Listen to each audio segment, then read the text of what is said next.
ये कहानी है प्रीति की, जो दिल्ली में रहने वाली थी और एक आईटी कंपनी में जॉब करती थी।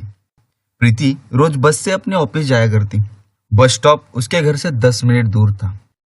एक दिन प्रीति को घर आते आते देर हो गई। जब वह बस से उतरी तब तक रात हो चुकी थी। घर वालों को खामखा तकलीफ क्यों, इसलिए वह अकेले ही घर की तरफ चल पड़ी। रास्ते में 3 लड़कों का ग्रुप आवारागर्दी कर घूम रहा था। जैसे ही उनकी नजर प्रीति पर पड़ी, उनकी आंखें चमक उठी। उन्होंने प्रीति को घेर लिया। वह लड़के प्रीति के साथ बदतमीजी करने लगे। प्रीति ने उनसे छूटने की बहुत कोशिश की और चिल्लाने लगी। उसकी आवाज सुनकर पड़ोस वाले जाग उठे और प्रीति की मदद करने पहुंच गए। पड़ोसिया ने उन लड़कों की बहुत पिटाई की और उन्हें पुलिस के हवाले कर दिया। घर वाले जॉब छोड़ने के लिए कहेंगे, इसलिए उसने यह किस्सा घर वालों को नहीं बताया। अगली रोज जब प्रीति जॉब से घर लौट रही थी, तब उस गली में वह लड़के नहीं थे। प्रीति को लगा कि उन लड़कों को अपना सबक मिल गया। ऐसे ही एक रोज जब प्रीति अपने जॉब से देर घर लौट रही थी, अचानक पीछे से उसके मुंह पर किसी ने रुमाल रख दिया और उसे बेहोश कर दिया। जब प्रीति की आंख खुली तब वो एक झोपड़ी में थी और उसके सामने वही 3 लड़के थे। प्रीति के सामने वही 3 लड़के खड़े थे जिन्होंने उस रात प्रीति के साथ बदतमीजी की थी। प्रीति डर गई, चिल्लाने लगी, पर उसकी आवाज सुनने वाला वहां कोई नहीं था। वह 3 लड़कों ने प्रीति के साथ जबरदस्ती की।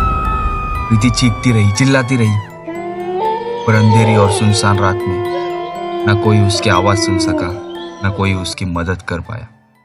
सुबह जब प्रीति की आंख खुली तब वह अस्पताल में थी। एक अनजान आदमी को प्रीति बेहोशी की हालत में सड़क के किनारे मिली। एक हफ्ते के ट्रीटमेंट के बाद प्रीति को डिस्चार्ज दे दिया। अपनी बदनामी ना हो इसलिए घर वालों ने पुलिस कंप्लेंट भी नहीं की।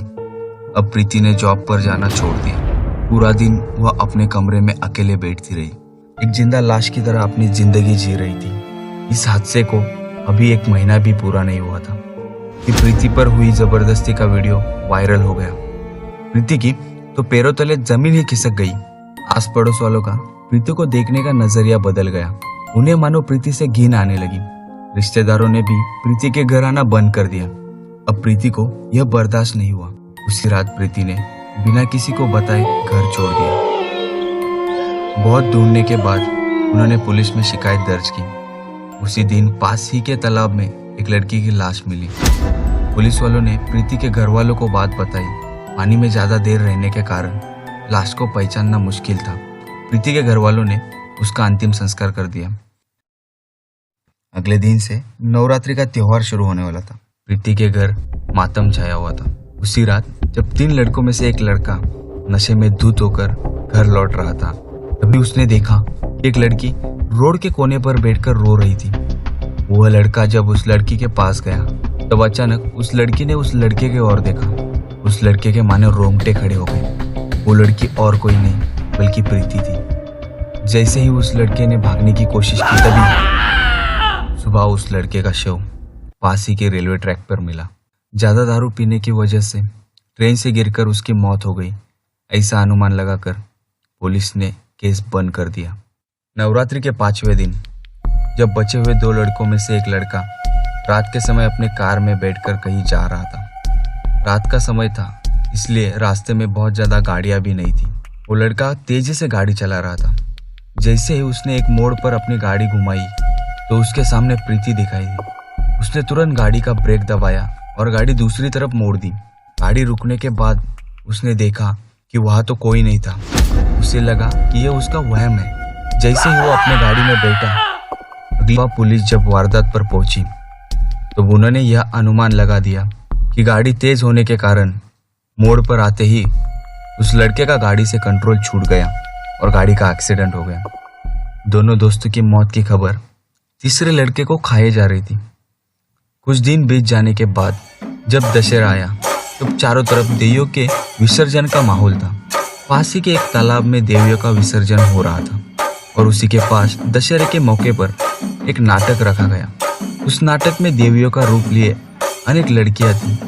आस पड़ोस वाले माहौल वाले वह नाटक देखने आए थे। वो लड़का भी वहां था। अचानक उन लड़कियों में से एक लड़की जो काली माँ का अवतार लेकर खड़ी थी, वह उस लड़के पर झपट पड़ी।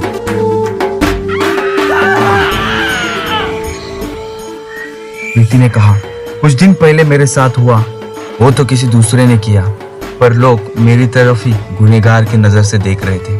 वाह रे इंसान, जीती जागती औरत को पैरों तले रोनते हो और औरत की मूर्ति के पैरों में झुकते हो। औरत की नहीं पर औरत की मूर्ति की पूजा करते हो। धिक्कार है इस समाज पर, मुझे नहीं रहना इस समाज में, नहीं रहना। और ऐसा कहकर प्रीति तालाब में कूद गई।